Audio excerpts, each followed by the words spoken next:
የመካከለኛው ምስራቅ ሰማይ በእሳት ተውጧል። የተፈራው አሰቃቂው የኢራን የጥቃት ማዕበልም ተከፍቷል። US President Donald Trump, well, he's expressing frustration over a lack of support for his plan. ከፍተኛ የኢራን ባለስልጣናት በእስራኤል ጥቃት መገደላቸው የተረጋገጠ ሲሆን ኢራን ዓለምን ያስደነገጠ ያጸፋ ጥቃት በእስራኤል ላይ ፈጽማለች።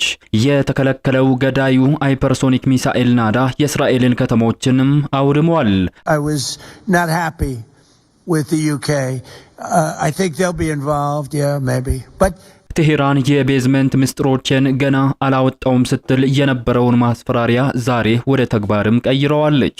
የሰው ልጅ በእጁ እንዳይነካ የተከለከለው ገዳዩ የክላስተር ሚሳኤል ናዳ በእስራኤል ከተሞች ላይ እንደ በረዶ ዘንበዋል። ቴልአቪቭ፣ ኢየሩሳሌምና ሰማሪያ በእሳትም ተከበዋል። ሰማዩ በሚሳኤል ጩኸትም ተውጧል። የእስራኤል ብረት ለበስ የተባለው መከላከያም ወድሟል። የባቡር ጣቢያዎች ስጋዩና ህዝቡ መውጫ ቀዳዳ አጥቶ ሲባዝንም ውሏል። የኢራን ቁጣ እስራኤልን አልፎ አቡዳቢና ዱባይ ደርሷል። የዓለም አየር መንገዶችም በዛሬው ዕለት በክፉኛ ተጎድተዋል። ነዳጅ እንደ ወርቅ መናድም ጀምሯል። ዛሬ በመካከለኛው ምስራቅ የሚነደው እሳት መላውን ዓለም ወደማይመለስበት ሲኦልም እየከተተ ይገኛል። በዚህ ሁሉ እልቅት መሃል ግን ሌላ አስደንጋጭ ክስተትም ተከስቷል። የአሜሪካ ጦር በሆርሙዝ ሰርጥ ከባድ ሽንፈት ማስተናገዱ ተሰምቷል።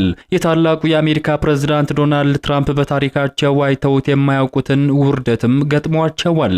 ትራምፕ የሆርሙዝን ሰርጥ ለማስከፈትና የአሜሪካን መርከቦች ለመታደግ ለአጋሮቻቸው ጥሪ ቢያቀርቡም ምላሹ ግን የለም የሚል የክህደት ቃል ደርሷቸዋል። ጀርመን በአሜሪካ ላይ ማንም ያልጠበቀውን እሳት ለኩሳለች። እንግሊዝ፣ ፈረንሳይ፣ ጃፓንና አውስትራሊያ ጀርባቸውን ሰጥተዋል። ትራምፕ በቁጣ ተሞልተው አጋሮቻቸው ላይ እየዛቱ ይገኛሉ። ምዕራባውያን እርስ በርስም መብላላት ጀምረዋል። ከሁሉ በላይ የሚያስፈራው ዜና የመጣው ደግሞ ከሞስኮ ነው። በሕክምና ላይ የሚገኙት አዲሱ የኢራን ከፍተኛ መሪ አያቶላ ሞጅተባ ካሚኒ ዓለምን ያንቀጠቀጠ ትዕዛዝን አስተላልፈዋል። አሜሪካና እስራኤል ሙሉ በሙሉ እስከሚሸነፉ ድረስ መደብደብ አለባቸው በማለትም ትዕዛዝን አስተላልፈዋል። ይህ ትዕዛዝ እንደወጣ የኢራን አብዮታዊ ዘብ ከድምጽ ፍጥነት በ13 እጥፍ የሚቀድሙትን ሃይፐርሶኒክ ሚሳኤሎችን መተኮስ መጀመራቸው ተነግሯል። በሆርሙዝ ሰርጥ ላይ የአሜሪካ የነዳጅ መርከቦች እየተመቱ ሰምጠዋልም ተብሏል። አንድ ግዙፍ የአሜሪካ ጦር መርከብ በኢራን ተመቶ በእሳት ጋይቶ ወደ ባህር ሲገባ መመልከት መቻሉ ከፍተኛ መነጋገሪያን ፈጥሯል።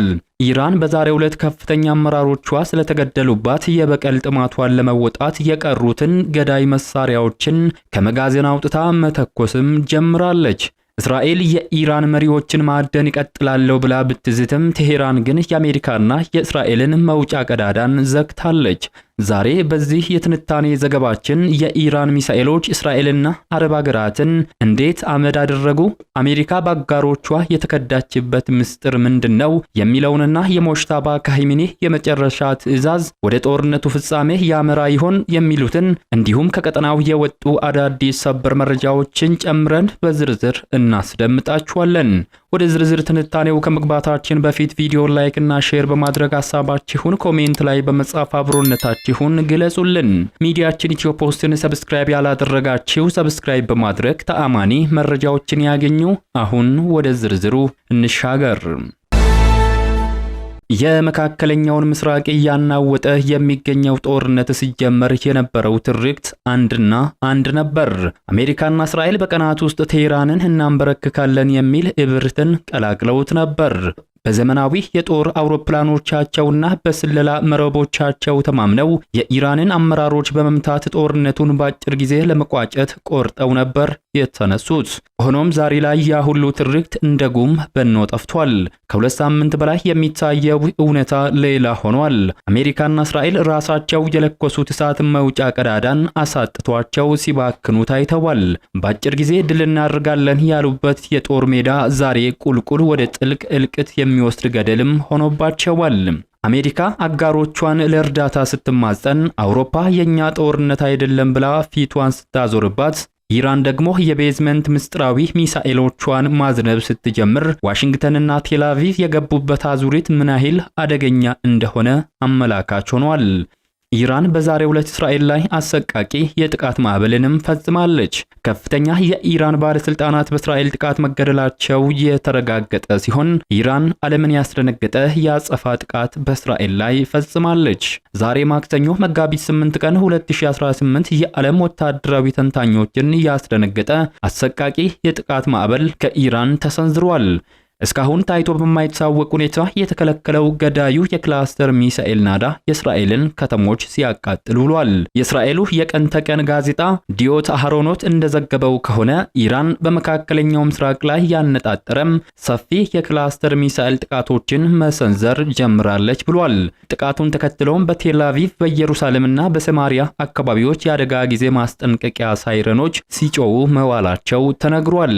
የእስራኤል የመከላከያ ሰራዊት ከእኩለ ሌሊት ጀምሮ 6 ያህል የባሊስቲክ ሚሳኤሎች ጥቃት መሰንዘራቸውን ያረጋገጠ ሲሆን አንዳንዶቹ በሰማይ ላይ ቢከሽፉም በመካከለኛው ምስራቅ በሚገኙ የጣቡር ጣቢያ አካባቢ ግን ከባድ ውድመትን ያስከተለ ፍንዳታ ተከስቷል ብሏል። ይህ የኢራን የአየር ድብደባ በእስራኤል ብቻም አላበቃም። የተባበሩት አረብ ኤምሬቶች ዛሬ ከቴህራን በተተኮሱ ሚሳኤሎች ስትደበደብ ውላለች። አረብ ኤምሬትስ በዛሬው ዕለት ብቻ ከ10 ባሊስቲክ ሚሳኤሎች መደብደቧ የተሰማ ሲሆን የሚሳኤል ስብርባሪ በአቡዳቢ በመውደቁ የሰው ሕይወት ማለፉም ተረጋግጧል። በአቡዳቢና ዱባይ አካባቢ ያለው ውጥረት ከመጠን በላይ በመጨመሩ ምክንያት በርካታ ዓለም አቀፍ የአየር መንገዶች በረራቸውን በድንገት አቋርጠዋል ተብሏል። የነዳጅ ዋጋም በዓለም ገበያ ላይ እጅግ ከፍተኛ ጭማሪን እያሳየ ይገኛል። በሌላ የኢራን የጥቃት ማዕበል የአሜሪካ ነዳጅ ጫኝ መርከብ ተመቶ እንዲሰምጥም ተደርጓል። ኢራን በሆርሙዝ ሰርጥ ላይ ነዳጅ ጭኖ ለማለፍ ሲሞክር የነበረውን የአሜሪካን መርከብ በሚሳኤል መደብደቧ ተረጋግጧል። የሲቢኤስ ኒውስ እና ፎክስ ኒውስ የዛሬው ዘገባቸው እንዳረጋገጡት ኢራን ዛሬ በሆርሙዝ ሰርጥ ላይ የአሜሪካ ንብረት የሆነችን የነዳጅ ጫኝ መርከብ ላይ ጥቃት ሰንዝራለች። ይህም ባለፉት ጥቂት ሳምንታት ውስጥ ብቻ በተለያዩ መርከቦች ላይ የተፈጸሙ ጥቃቶች ብዛት ከ20 በላይ መድረሱን ሮይተርስ በዘገባው ላይ አመላክቷል።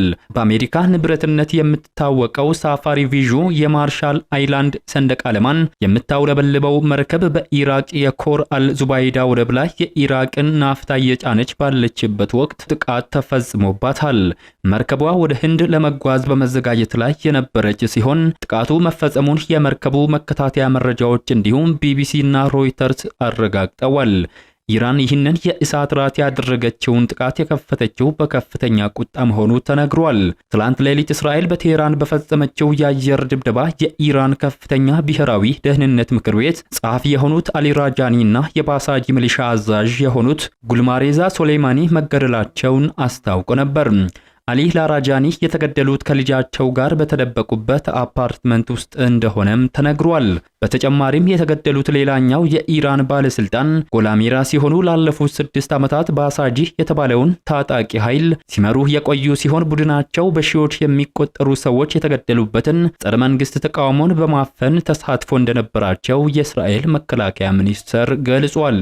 ምንም እንኳ ቴህራን ስለ መሪዎቹ ሞት እስካሁን በይፋ ማብራሪያ ባትሰጥም የዛሬው የሚሳኤል ናዳ ግን ለባለስልጣናቱ ሞት የተሰጠ አሰቃቂ ያጸፋ ምላሽ እንደሆነ ተገምቷል። የእስራኤል የመከላከያ ሚኒስትር እስራኤል ካቲዝ በበኩላቸው በሰጡት መግለጫ ከጠቅላይ ሚኒስትር ቤንጃሚን ኔታንያሁ የኢራን መሪዎችን ማደን እንድንቀጥል ጥብቅ ትዕዛዝ ተሰጥቶናል ብለዋል። ሚኒስትሩ አክለውም የፕሬዝዳንት ዶናልድ ትራምፕን ንግግር በመጥቀስ የኢራን ከፍተኛ አመራሮች በከፍተኛ መጠን ስለሚለዋወጧቸው መረጃዎች እንደደረሳቸው ተናግረዋል። የአሊ ራጃኒ መገደል በኢራን ውስጥ ለስርዓቱ መፍረስ ወሳኝና የመጨረሻ ምዕራፍ ሊሆን ይችላል የሚል ስጋትንም ፈጥሯል። አልጀዝራ ይዞት በወጣው ዘገባ ላይ በራሳቸው በአያቶላ አሊ ካሂሚኒ የአደጋ ጊዜ ቀውስ አስተዳዳሪ ተብለው በይፋ የተሰየሙት ላሪጃኒ የተከፋፈለውን አመራር አንድ አድርጎ ለማቆየት የሚያስችል ተቋማዊ ስልጣን፣ ፖለቲካዊ ግንኙነትና ተግባራዊ ዕውቀት የነበራቸው የመጨረሻው ከፍተኛ አመራር ነበሩ ብሏል። በሌላ በኩል አዲሱ የኢራን መንፈሳዊ መሪ አያቶላ ሞጅተባ ካሜኒ አሜሪካና እስራኤል እስኪሸነፉ ድረስ በኢራን ጦር እንዲደበደቡ ትዕዛዝን ሰጥተዋል። በመካከለኛው ምስራቅ ለ3 ሳምንታት የዘለቀው ደም አፍሳሹ ጦርነት ከቴህራን በወጣ አዲስና ጠንካራ መመሪያ ይበልጥ እንዲቀጣጠል ተደርጓል። በሞስኮ ፕሬዝዳንታዊ ግቢ ውስጥ በሚገኝ ሆስፒታል በቀዶ ጥገና ሕክምና ላይ እንደሚገኙ የተነገረላቸው አዲሱ የኢራን ከፍተኛ መሪ አያቶላ ሞጅተባ ካሚኒ ወሳኝ ወታደራዊ ትዕዛዝን አስተላልፈዋል። መሪው ባስተላለፉት መልእክት አሁን የሰላም ጊዜ አይደለም፣ አሜሪካና እስራኤል መሸነፍ አለባቸው በማለት በጠላት ኢላማዎች ላይ የሚሰነዘረው ድብደባ ይበልጥ ተጠናክሮ እንዲቀጥል ለኢራን አብዮታዊ ዘብ ጥሪን አቅርበዋል። ይህ የመሪው ትዕዛዝ የመጣው የኢራን አብዮታዊ ዘብ እስካሁን የተኮሳቸው ሚሳኤሎች ከ10 ዓመት በፊት የተመረቱ አሮጌዎች ናቸው በማለት በገለጸ ማግስት ነው። መሪው ባስተላለፉት አዲስ መመሪያ እስካሁን በመጋዘን ውስጥ ተቀምጠው የቆዩትና በዘመናዊ ቴክኖሎጂ የታነጹ ገዳይ መሳሪያዎች ወደ ጦር ሜዳው እንዲገቡ ወስነዋል። በተለይም ድምጽን በ13 እጥፍ የሚቀድሙና የአሜሪካን የአየር መከላከያ ጋሻዎችን ዋጋ ቢስ የሚያደርጉት ፋታሂ ሃይፐርሶኒክ ሚሳኤል በአዲስ የጥቃት ማዕበል እስራኤልና የአሜሪካን መሰረቶችን እንዲያጥለቀልቁ ታዟል። የሞጅተባ ካሚኒ የጥቃት ትዕዛዝ በዋናነት እስራኤል በቴህራን በፈጸመችው ድብደባ የብሔራዊ ደህንነት ምክር ቤት ጸሐፊ አሊ ላራጃኒና የባሳጂ አዛዥ መገደላቸውን ተከትሎ የመጣ ነው። በሌላ መረጃ የአሜሪካ ጦር በሆርሙዝ ሰርጥ ከባድ ሽንፈት ማስተናገዱ ተሰምቷል። ፕሬዝዳንት ዶናልድ ትራምፕ ለአጋሮቻቸው ያቀረቡት የእርዳታ ጥሪ ተቀባይነት ባለማግኘቱ በአጋሮቻቸው ላይ እርምጃ ጀምረዋል። የጀርመን መንግስት በበኩሉ አሜሪካ ላይ ማንም ያልጠበቀውን የዲፕሎማሲ እሳትን ለኩሷል። ምዕራባውያንም ባልተጠበቀ ሰዓት እርስ በርስ መብላላት መጀመራቸው መነጋገሪያን ፈጥሯል። የመካከለኛው ምስራቅ ጦርነት በተቀጣጠለበት ወቅት ዓለም አቀፉ ፖለቲካ ወደማይመለስበት እልቂትና ፍጥጫ አምርቷል። የዓለም የነዳጅ ንግድ የደም ስር በሆነው የሆርሙዝ ሰርጥ ላይ የጦር መርከቦቻቸውን እንዲያሰማሩ ፕሬዝዳንት ዶናልድ ትራምፕ ለአጋሮቻቸው ያቀረቡት ጥሪ ባልተጠበቀ ሁኔታ የለም የሚል ቀዝቃዛ ምላሽ ገጥሟቸዋል። ይህ ክስተት ፕሬዝዳንት ዶናልድ ትራምፕን ለከባድ ቁጣ ያዳረገ ሲሆን ታላቁ አሜሪካ በኢራን ፊት ብቻዋን የመቅረት ስጋት እንደተጋረጠባትም አመላካች ሆኗል። ጀርመን በአሜሪካ ላይ ያልተጠበቀ የዲፕሎማሲ ኪሳራን አስከትላለች። የጀርመኑ መርሃ መንግስት ፍሬድሪክ ማሬዝ እስራኤልና አሜሪካ ከኢራን ጋር በገቡት ጦርነት ሀገራቸው እንደማይሳተፍ በይፋ ገልጸዋል። በዚህ ጦርነት ውስጥ የሚያስገባን ህጋዊ መሰረት የለም ያሉት ማሬዝ ጉዳዩ የሰሜን አትላንቲክ ጦር ጥምረት ኔቶ እንዳልሆነም በግልጽ ተናግረዋል። የጀርመን የመከላከያ ሚኒስትር በበኩላቸው ይህ የኛ ጦርነት አይደለም፣ እኛ አልጀመርነውም ሲሉ ዋሽንግተንን አሳፍረዋል። እንደ እንግሊዝ፣ ፈረንሳይ፣ ጃፓን፣ አውስትራሊያና ስፔን ያሉ የአሜሪካ የቅርብ ወዳጆችም የትራምፕን ወታደራዊ እቅድን በይፋ ውድቅ አድርገውታል። እነዚህ ሀገራት በሆርሙዝ ሰርጥ በኩል መግባት አሜሪካና እስራኤል በኢራን ላይ ወደ ከፈቱት ሰፊ ጦርነት በቀጥታ እንደሚከታቸው በስጋት ራሳቸውን አርቀዋል። ፕሬዝዳንት ትራምፕ አጋሮቻቸው ካልተባበሩ ኔቶ ወደፊት መጥፎ ሁኔታ ይጠብቀዋል የሚል የዛቻ ድምጽ ቢያሰሙም ከአውሮፓ የተሰጣቸው ምላሽ ግን ጠንካራ ነበር። የአውስትራሊያ መንግስት በበኩሉ በመካከለኛው ምስራቅ ያለውን የነዳጅ መስመር ደህንነት ለመጠበቅ አሜሪካ ላቀረበችው ጥሪ መርከብ አንልክም ሲል በይፋ ምላሽን ሰጥቷል። ይህ የአውስትራሊያ ውሳኔ የተሰማው የአሜሪካው ፕሬዝዳንት ዶናልድ ትራምፕ ድጋፍ ያልሰጡ አጋር ሀገራት ለወደፊት አልረሳቸውም ሲሉ ጠንከር ያለ ማስጠንቀቂያ በሰጡ ማግስት ነው። የአውስትራሊያ የትራንስፖርት ሚኒስተር ካትሪን ኪንግ በሰጡት መግለጫ ሀገራቸው ለመካከለኛው ምስራቅ የባህር ኃይል መርከቦቿን የመላክ እቅድ እንደሌላት አረጋግጠዋል። ይሁን እንጂ አውስትራሊያ በተባበሩት አረብ ኤምሬትስ ስለሚገኙ ዜጎቿ ከለላ ለመስጠት የስለላ አውሮፕላኖችና የሚሳኤል መከላከያዎችን ድጋፍ እያደረገች መሆኗ ተረጋግጧል። በአውሮፓና በአሜሪካ መካከል አዲስ የቅረታ ግንብ የተገነባው በሩሲያ ጉዳይ ነው። የሆርሙዝ ሰርጥ በመዘጋቱ የተፈጠረው የነዳጅ እጥረት ለመሸፈን ፕሬዝዳንት ዶናልድ ትራምፕ በሩሲያ ላይ የተጣለውን ማዕቀብ በማንሳታቸው አውሮፓውያኑን ክፉኛ አስቆጥቷቸዋል። ዩክሬን ከሩሲያ ጋር ለምታደርገው ጦርነት እየደገፉ ያሉት እነዚህ የአውሮፓ ሀገራት ትራምፕ ለነዳጅ ሲሉ የሩሲያን ማዕቀብ ማላላታቸው እንደ ክህደት ቆጥረዋቸዋል። አውሮፓውያኑ በግልጽ እንደሚናገሩት ከሆነ ኢራንንና የኒኩሌር ተቋሞቿን ማጥቃት አሜሪካና እስራኤል በራሳቸው ምርጫ የገቡት ጦርነት ነው። በመሆኑም ለዚህ ውሳኔ የሚከፈለውን ዋጋ እነዚሁ ሀገራት ብቻቸውን እንዲወጡ ፈርዶባቸዋል። የተወደዳችሁ የሚዲያችን ቤተሰቦች ለሰዓቱ የያዝንላችሁ መረጃዎች የተከታተላችሁትን ይመስሉ ነበር። ከሰዓታት በኋላ በሌሎች አዳዲስ መረጃዎች ዳግም እስከምንገናኝ በያላችሁበት መልካሙን ሁሉ ተመኘን።